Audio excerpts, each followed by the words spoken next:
በጌታ የተወደዳችሁ ወንድሞችና እህቶች በሩቅም በቅርብም ያላችሁ እንደምን አላችሁ? እግዚአብሔር የተመሰገነ ይሁን። ሙሉ ሰው መሆን በሚል ላይ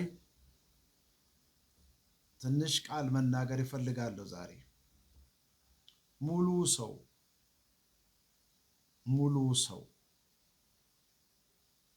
ጳውሎስ ሙሉ ሰው በክርስቶስ ፊት ለማቆም እንተጋለን ይላል።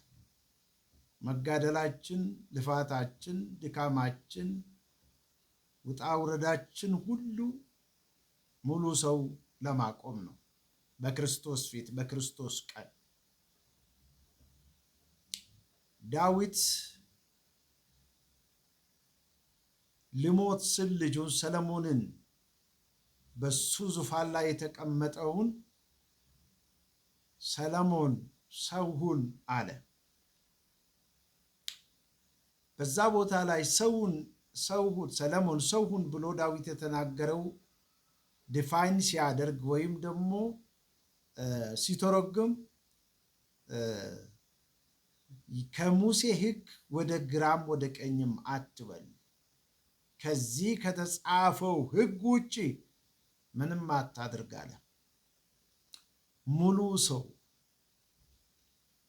ሰው መሆን ቤተ ክርስቲያን መሄድና የቤተ ክርስቲያን አባል መሆን ብቻ አይደለም። ሙሉ ሰው መሆን አገልጋይ መሆን፣ የቤተ ክርስቲያን መሪ መሆን፣ ዘማሪ መሆን ብቻ አይደለም።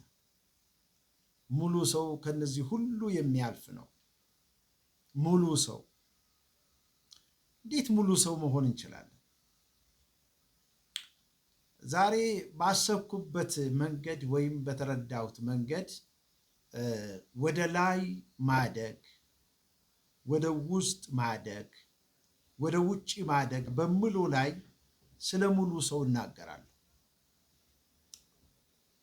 እናንተ በተለያየ መንገድ ሙሉ ሰው የምለውን መናገር ትችላላችሁ። እኔ ግን እስቲ ዛሬ በዚህ ልናገር። ወደ ላይ ማደግ ማለት ምን ማለት ነው? ወደ ላይ ማደግ ማለት ምን ማለት ነው? ወደ ላይ ያደገ ሰው ምን ይመስላል? ወደ ላይ ማደግ ማለት ከእግዚአብሔር ጋር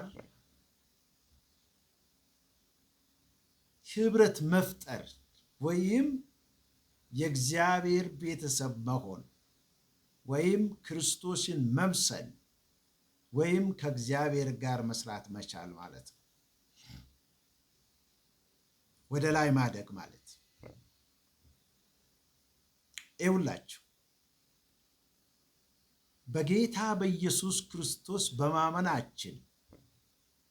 በማመናችን የእግዚአብሔር ልጆች ለመሆን መብት ስልጣን ተሰጥቶናል። የዮሐንስ ወንጌል ምዕራፍ 1 ቁጥር 12 ላይ ይህንን የምታገኙት ወደ ገዛ ወገኖቹ መጣ ይላል። ስለ ክርስቶስ ሲናገር የገዛ ወገኖቹ አልተቀበሉትም፣ ለተቀበሉት የእግዚአብሔር ልጆች የሆኑ ዘንድ ስልጣንን ሰጣቸው ይላል። ወደ ላይ ማደግ ማለት የቤተ ክርስቲያን አባል ብቻ ሳይሆን የእግዚአብሔር ቤተሰብ አባል መሆን ማለት ነው። የእግዚአብሔር ቤተሰብ አባል መሆን ማለት ነው። እነዚህ ሰዎች ምን ይመስላሉ? ወደ ላይ ያደጉ። እሱን ከመናገሬ በፊት ወደ ላይ ማደግ የእግዚአብሔር ቤተሰብ አባል መሆን ብቻ ሳይሆን የእግዚአብሔርን አጀንዳ ዓላማ በዚህ ምድር ላይ ስንኖር ማድረግ የሚገባንን የእግዚአብሔርን ሐሳብ መረዳት ማለት ነው። እግዚአብሔር የተመሰገነ ይሁን። በሐዋርያት ሥራ ውስጥ ጳውሎስ ሲናገር ዳዊት በዘመኑ የእግዚአብሔርን ሐሳብ አገለገለ ይላል። ሙሉ ሰው መሆን የእግዚአብሔርን ሐሳብ ማገልገል ነው። በአንድ መልኩ የእግዚአብሔርን ፍቃድ ማገልገል ነው። የእግዚአብሔርን አጀንዳ ማገልገል ነው። እነዚህ ሙሉ ሰው ነበሩ በዘመናቸው። እግዚአብሔር የምለውን፣ እግዚአብሔር የሚያስበውን፣ እግዚአብሔር የሚወደውን፣ እግዚአብሔር የመረጠውን፣ እግዚአብሔር ያቀደውን ማከናወን ማለት ነው። እሱ ብቻ አይደለም። እንግዲህ ወደ ላይ ማደግ ማለት ከእግዚአብሔር ጋር መስራትን መቻል፣ ከእግዚአብሔር ጋር መስራትን መቻል። ጳውሎስ ምንድን ነው የምለው? ሐዋርያት ሥራ ምዕራፍ 16 ላይ የክርስቶስ መንፈስ በኤሽያ እንዳንናገር፣ ወንጌልን እንዳንናገር ከለከልን ይላል። ከለከልን። ዝም በሉ እዚህ እንዳትናገሩ አለን እንደማለት ነው። ምን ማለት ነው ይሄ? ኤሽያ ላይ የክርስቶስ መንፈስ እንዳንናገር ከለከልን ይላል። ከዛ በሕልሙ ደግሞ ከኢሮፕ፣ ከደቡብ ኢሮፕ፣ ከመቄዶንያ አንድ የመቄዶንያ ሰው ጳውሎስ ሆይ ተሻገር እርዳን፣ ተሻገር፣ ወደዚህ ተሻገር፣ ናናና ናና። እግዚአብሔር እንግዲህ ኤሽያ ውስጥ እንዳትናገሩ ያለው በኢሮፕ ውስጥ ጊዜው እንደሆነ፣ እግዚአብሔር ፍቃዱ እንደሆነ፣ አጀንዳው እንደሆነ፣ ሐሳቡ እንደሆነ፣ መውደዱ እንደሆነ፣ እቅዱ እንደሆነ ለጳውሎስ መጥቶ ገለጠለት። ወደ ላይ ማደግ እንግዲህ ይሄን ነው። ወደ ላይ ያደጉ ሰዎች ምን ይመስላሉ የምለውን የተወሰኑ ነጥቦች ልሰጣቸው እፈልጋለሁ። እንግዲህ ባህሪያቸው ምን ይመስላል? ካራክተራቸው ምን ይመስላል? እነዚህ ወደ ላይ ያደጉ ሰዎች ካራክተራቸው ምን ይመስላል? አንደኛ በቂ የጸሎት ጊዜ አላቸው፣ ከአምላካቸው ጋር የሚነጋገሩበት። ሃሌሉያ። ወዶ ፈቅዶ ራሳቸውን ለዚህ ኮሚት አድርገው ሰጥተው በእግዚአብሔር ፊት የሚቆዩበት ጊዜ አላቸው። ይሄ ወደኋላ ተመልሰ መጽሐፍ ቅዱስ ውስጥ ስንመረምረው የአብርሃም ሕይወት ከአምላኩ ጋር የጠበቀ ግንኙነት ነበረው። በጸሎት ይነጋገር ነበር። ከአምላኩ ጋር ሲነጋገር ነው ልጅህን መስዋዕት አድርጌ አቅርብልኝ ብሎ የነገረው እግዚአብሔር።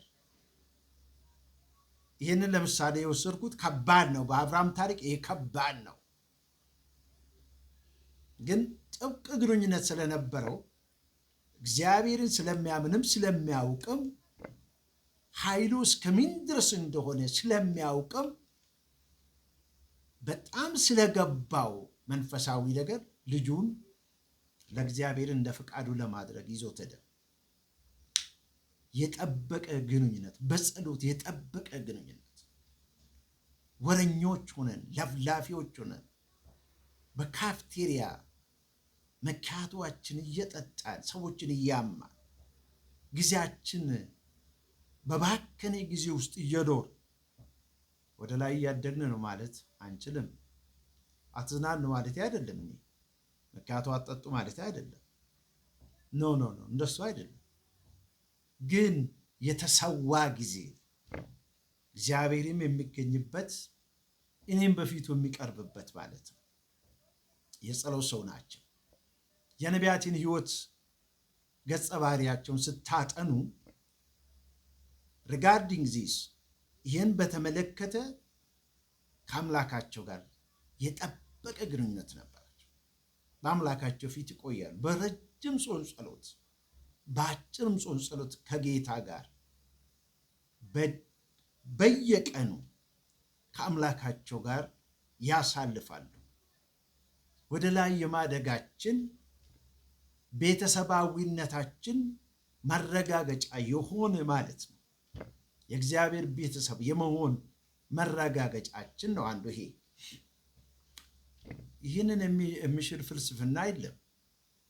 ይህንን የሚያስቀር ቲዮሪ የለም። ይህንን የሚያስቀር የስነ መለኮት ትምህርት የለም። ምናልባት ወገኖች ሆይ በጸሎት የማያምኑ ሰዎች ካሉ አገልጋዮች ማለት ነው፣ የቤተ ክርስቲያን መሪዎች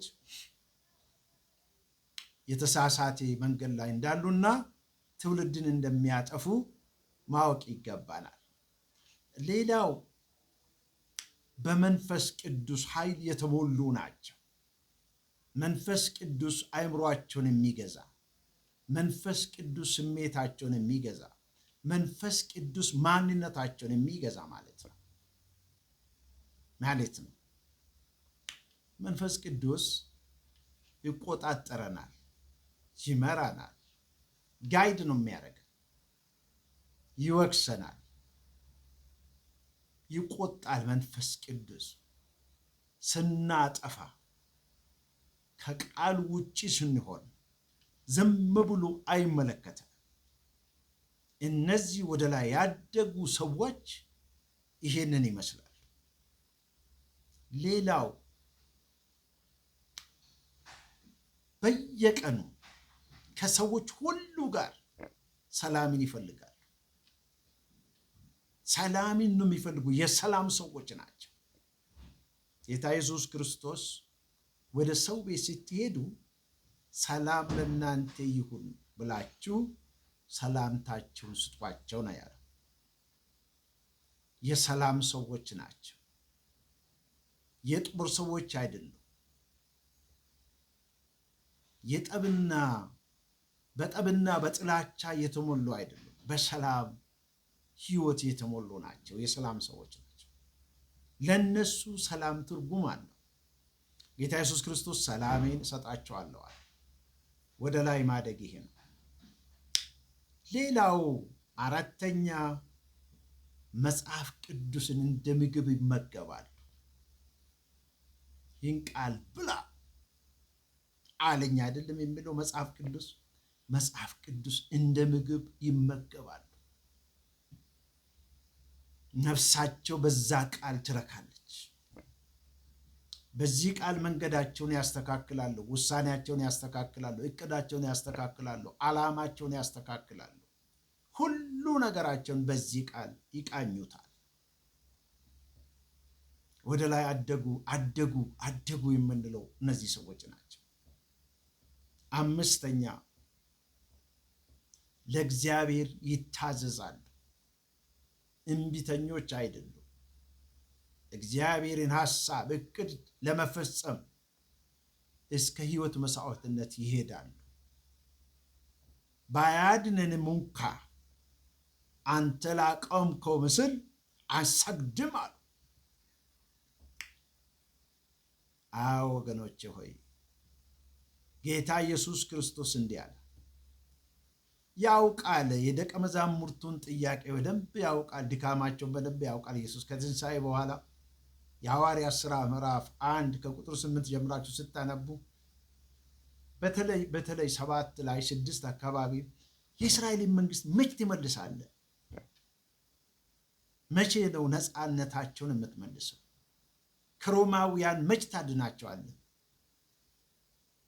ለዛ ጊዜ እንዳለ ኢየሱስ ክርስቶስ እግዚአብሔር ያውቃል አለ። ግን ብሎ ወደ እነሱ መጣና እንዲህ አላቸው፣ እናንተ ከዚህ ከኢየሩሳሌም፣ ከይሁዳ፣ ከሰማርያ እስከ ምድር ዳርቻ ድረስ ምስክሮች ነው የምትሆኑ። ለዚህ ነው የተመረጣችሁ። የእናንተ ጉዳይ የእስራኤል ጉዳይ ብቻ አይደለም።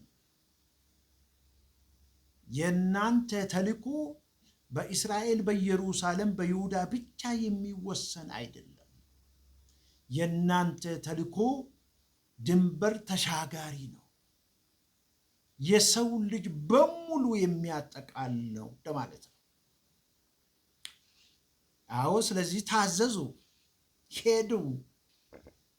ከዛ ከጥያቄያቸው ተላቀቁና እግዚአብሔር አምላክ ጌታ ኢየሱስ የተናገረውን ፈጸሙ። ለዛ ደግሞ የሚገባው መስዋዕትነት ከፈሉ። ስድስተኛ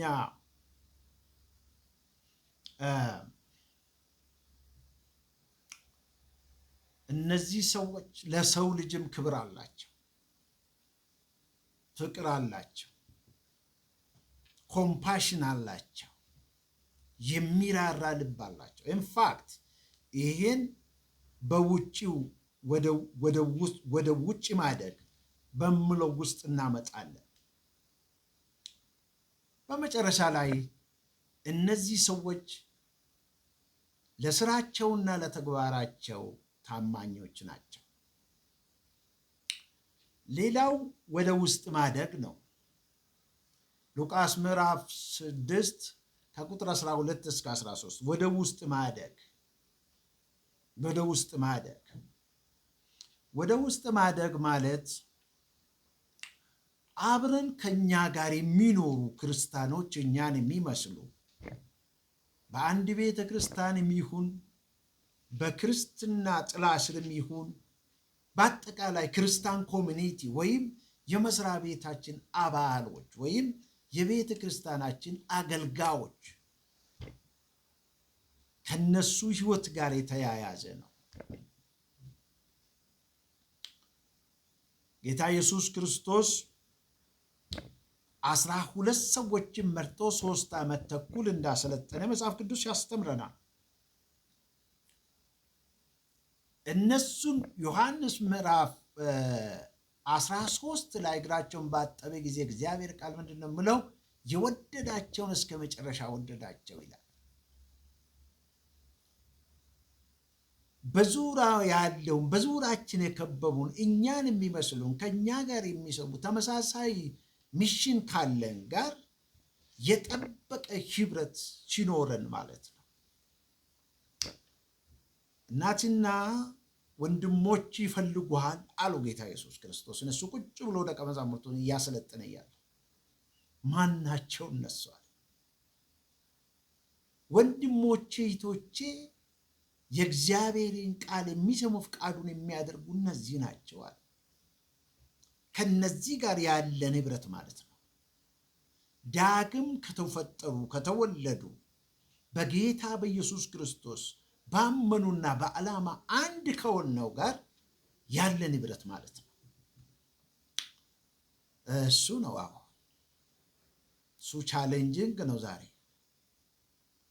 ያልጨረስናቸው ይዘን ወደዚህ የመጣናቸው ብዙ አስቸጋሪ የሆኑ እንቅፋት የሚሆኑ ለዚህ ለቅዱሳን ህብረት ለወንድሞች ፍቅር ለጸዳ ለክርስቶስ ፍቅር በጣም እንቅፋት የሚሆኑ ነገሮች ዛሬ እየታዩ ነው። ልክ ደቀ መዛሙርት ጌታ ኢየሱስ ክርስቶስን እንደጠየቁት ማለት ነው። የእስራኤል ጉዳይ ነበረ፣ የእስራኤል መንግስት ጉዳይ ነበረ በአእምሯቸው የሚመላለስ። የራሳቸው የሆነ አጀንዳ ነበራቸው። ያን አጀንዳ ከአእምሯቸው አራገፈና ጌታ ኢየሱስ ክርስቶስ ኖ እናንተ መለኮታዊ አጀንዳ ነው የምትሸከሙ ብሎ አቅጣጫ አሳያቸው። ልክ እንደዚህ ወደዚህ ስትመጡ ከነዚህ ሰዎች ጋር ከዳኑቱ ጋር ጌታን ካመኑቱ ጋር ያለን ህብረት ጤናማ ህብረት ማለት ነው። አሁን ለምሳሌ በዚህ ላይ ምን ማድረግ እንደሚገባን የተወሰኑ ነጥቦች ይሰጣቸዋል። አንደኛ ቤተ ክርስቲያንን ራሱ ትወዳላችሁ። እንግዲህ ወደ ውስጥ ማደግ ማለት የምናመልከውን የቤተ ክርስቲያንን አገልግሎት በቤተ ክርስቲያን ውስጥ የሚፈጸመውን መውደድ ማለት ነው። ተገዳችሁ ነው የምትሄዱ? መቃብር ፍለጋ ነው የምትሄዱ? ለማህበራዊ ኑሮ ነው የምትሄዱ? ወይስ የእናንተ ህዝብ እናንተን ቋንቋ የሚናገር ሰው እዛ ስላለ ነው የምትሄዱ? ወይስ የክርስቶስን ቤተ ክርስቲያን ወዳችሁ ነው የምትሄዱት? በህይወት እጅግ በጣም የምወደው አምላኬን ነው። ይገርማችኋል። ምናልባት አስተካክሉ ካላችሁም አስተካክላለሁ። ቀጥዬ ግን የምወደው የክርስቶስን ቤተ ክርስቲያን ከዚህ ምድር ላይ አንተ ካልሞት ቤተ ክርስቲያን መኖር አትችልም የሚል ጥያቄ ቢመጣ እኔ እስከማውቀውና እስከማምነው ድረስ ራሴን ለመስጠት ዝግጁ ነኝ። ምን ማለት ነው? ይሄ ወዳለው ቤተ ክርስቲያን ማለት ነው። ወደ ውስጥ ማደግ ማለት ይሄ ነው።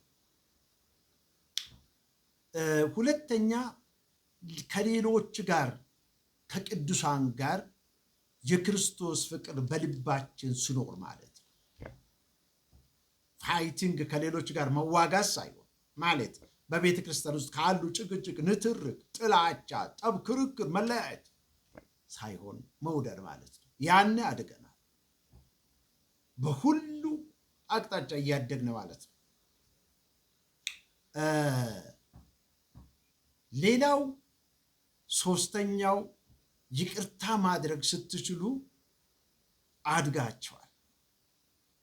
መቼም አብረን ስናገለግል አንጋጭም ማለት አንችልም። አንዱ አንዱን አይበድልም ማለት አንችልም። አንድ ጊዜ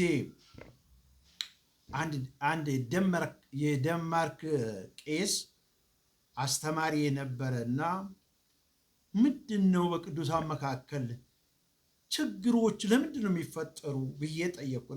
አይ ዋስ ያንግ ኢን ክርስቲያኒቲ አት ዛት ታይም። በዛን ጊዜ እኔ በክርስትና ወጣት ነበርኩና ሰውየው ሳቅና ሰዎች ስላሉ ነው እዛ ቦታ አለኝ። ምን ማለት ነው? እየገባኝ መጣ። ከዛ በላይ ገፍቼ መሄድ አልፈለኩም። ያ ገባኝ። እኔም የራሴ ችግር እንዳለብኝ ሌላውም የራሱ ችግር አለበት። ግን ምንድን ነው እዚህ ቦታ ላይ ወደ ውስጥ አደግን ማለት የምንችለው ይቅርታ ማድረግ ስንችል ነው። ስለበደልን ወንድማችን ይህንን ስናደርግ እኔ በሁለት አይነት መንገድ እረዳለሁ። አንደኛው በጌታ ፊት ተንበርክኬ ይሄ ሰው የበደለኝን እንድረሳ መንፈስ ቅዱስ እንዲረዳኝ ማድረግ ነው። ሁለተኛ ፊት ለፊት ከዛ ሰው ጋር መነጋገር ማለት ነው። ይቅርታ ማድረግ፣ መተው፣ ማለፍ። ነገሮችን ማለፍ የማትችሉ ከሆነ ይቅርታ ማድረግ የማትችሉ ከሆነ ሙሉ ሰው አይደላችሁ፣ ሙሉ ሰው አይደለም። አንዳንዱ ወገኖች ወይ እጅግ በጣም መቀበል የማትችሉ የሚያስደነግጥ ካራክተር ያሳያል። አምላኬ ምስክሬ ነው።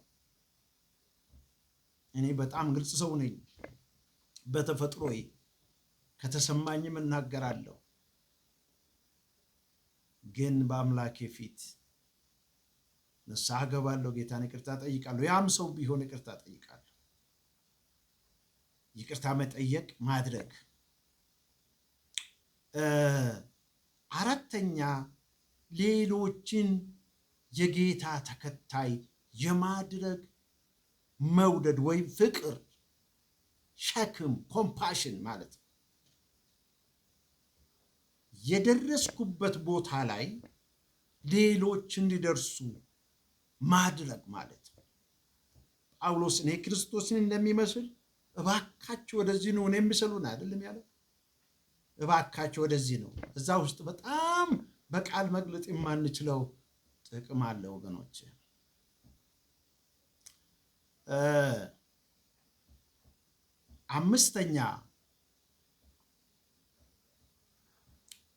አምስተኛ እኔ ሌሎችን ለማገልገል ዝግጁ ነኝ። ልቤ ዝግጁ ነው። ሰዎችን ማገልገል ማለት ነው። በምን? በገንዘብ ባለን በእውቀታችን ጊዜያችን ለሰው ሰተን ሰምተን። አንዳንድ ጊዜ ሰዎች የራሳቸውን የውስጣቸውን ችግር ለማን እንደሚናገሩ ያጣሉ፣ አብሮ ይታመማሉ። አንድ ቀን አንድ ሰዓት አብረን ለምናገለግለው ለአንድ ቄስ ፈተና ውስጥ ለገባው ለአንድ ቄስ ጊዜ ሰጠው። አውራ፣ ዝም ብለህ አውራ ሰማለሁ አልኩ። አወራ። ከዛ በኋላ ያ ሰው ምን እንዳለ ታውቃላችሁ? እጅግ በጣም አመሰግናለሁ ስለሰማኛል። ምንም አልተነጋገርንም እኮ ምንም መልስ አልሰጠው። ለምን አልኩት። እስከ ዛሬ ድረስ ይሄን ችግሬን የሚሰማኝ ሰው አላገኘው ማለት። አላገኘውም፣ አልሰሙኝም፣ ልሰሙኝም አይፈልጉም ሰዎች አሉ። 1 ሰዓት ሰማው። አንዳንድ ጊዜ ሰዎች እንዲሰሙን እንፈልጋለን፣ ግን አይሰሙንም። ብንናገራቸው ደግሞ ለእኛ ሪሊፍ ነው የሚሆነው፣ ፈውስ ነው የሚሆነው። ስለዚህ ለሰው ልጅ ለማገልገል ጌታ ኢየሱስ እንደዚህ ነው ያለ። እግዚአብሔር የተመሰገነ። የሰው ልጅ እኮ ለመገልገል ሳይሆን ለማገልገል ነው የመጣው አለ።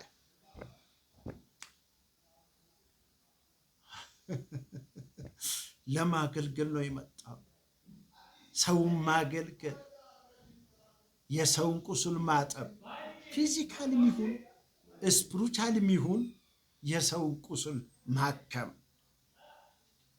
ማደግ ነው ይሄ።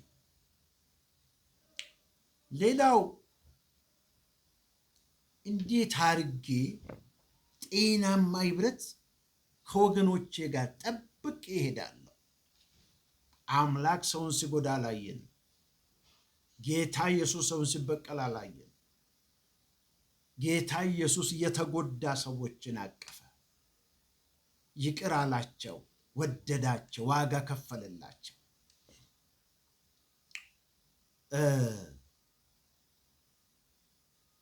እንዴት እስከ መጨረሻ እኔ ከሰው ጋር መሄድ ይችላለሁ? የመጨረሻው ነጥቤ እንግዲህ ሙሉ ሰው ለመሆን ወደ ውጭ ማደግ። ምን ማለት ነው ወደ ውጭ ማደግ ማለት? ወደ ውጭ ማደግ ማለት የሰማችሁትን፣ የቀመሳችሁትን፣ ያወቃችሁትን የእግዚአብሔርን ቃል፣ እግዚአብሔርን ምሕረት፣ እግዚአብሔርን ቸርነት፣ እግዚአብሔርን ፍቅር ለሌሎች ማካፈል ማለት ነው። ጌታን ለማያውቁ ሰዎች ማድረስ ማለት ነው። ሃሌሉያ። የሰው ልጅ ማክበር፣ መውደድ። አሁን እኛ እስራታችን ተፈቷል ወደ ክርስቶስ ስለመጣ፣ ክርስቶስ ስላዳነን፣ ክርስቶስ ስለተገለጠልን መቃብራችን ፈርሷል። ከሙታን ወደ ሕይወት ተሸጋግረናል። ከብርሃን ከጨለማ ወደ ብርሃን መተናል። የሕይወት ትርጉም ገብቶናል።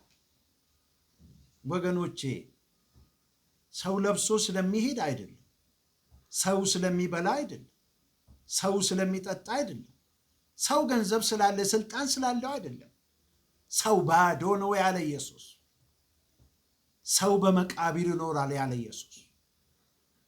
ሰው የሞተ ነው ያለ ኢየሱስ። በፍጹም the only truth ክርስቶስ የመጨረሻ እውነት ነው። ይህ ለሰው መናገር፣ ማካፈል። አንድ ጊዜ የሃይስኩል ተማሪዎች ተሰብስቦ ቆይቷል ጊዜው እና እንዳገለግላቸው ጠሩ። አንድ ግለሰብ ቤት ነው አገልግሎቱ የሚሰጠው። የዛ ቤት ባለቤት እናት መሄድ ስለማይችሉ በዊልቸር ይጠቀማሉ። ቁጭ ብለዋል ዊልቸር። እሳቸው የእኛን እምነት አይከተሉም። ስለ ሰማርያዋ ሴት ዮሐንስ 4 ላይ እሱን ቃል ይሰብካሉ እና ያቺ ሴት እንዴት ቫሊዋ እንደወረደ እንደፈረሰባት፣ ማህበራዊ ኑሯ፣ ትዳሯ፣ እምነቷ፣ ሁሉ ነገሯ እንዴት እንደፈረሰባት፣ ኢየሱስ ደግሞ እንዴት አድርጎ እንደገና እንደሰራት ነበረ ሲናገር የነበረው። ከ7 ዓመት በኋላ የእኚህ እናት ልጆች ወደ ጌታ እንዲመጡ ጠየቁ። ወደ ጌታ የሚመጣ ከሆነ ከዛሬ 7 ዓመት በፊት ስለዛች ሁሉ ነገሯ ስለፈረሰባት ሴት የሰበከውን ሰው ፈልጋቸው አምጡልኝ። ምን ይመስላል ያ ሰው? ረጅም ነው፣ ፀጉሩ እንደዚህ ነው፣ መነጽር ያደርጋል ብለዋል። ፈልጎ አገኙ እና ከአንተ እንጂ አልሰባሉ። ሄድኩ፣ ጌታን ተቀበሉ፣ እዛው አስተማርኳቸው። የጌታ ተከታይ ሆኑ። መጨረሻ ላይ ወደ ጌታ ሄዱ። የተገለጠልንን እውነት፣ ያወቅነውን ቸርነት፣ የእግዚአብሔርን ቅድስና፣ የእግዚአብሔርን ጽድቅ፣ የማዳን ወንጌል ለሰዎች ማድረስ ብቻ አይደለም። ይሄ ብቻ አይደለም፣ የሰውን ሁለንተናዊ አገልግሎት መስጠት። ማቴዎስ ምዕራፍ 25 የመጨረሻው ፓርት ይህንን ነው የሚመለከተው። ተርቤ አበልታችሁኛል፣ ተጠምቼ አጥጥታችሁኛል፣ ታርዤ አልብሳችሁኛል፣ ታምሜ ጠይቃችሁኛል፣ ታስሬ ወደ እኔ መጥታችኋል። እንግዲህ እንደዚህ ነው ወደ ማህበረሰብ መሄድ፣ የማህበረሰብን ቁስል ማከም፣ የፈረሰውን ኮሚኒቲ መልሶ መስራት ማለት ነው። ማደግ ይሄ ነው። ሁሉም ሙሉ ሰው መሆን ይሄ ነው።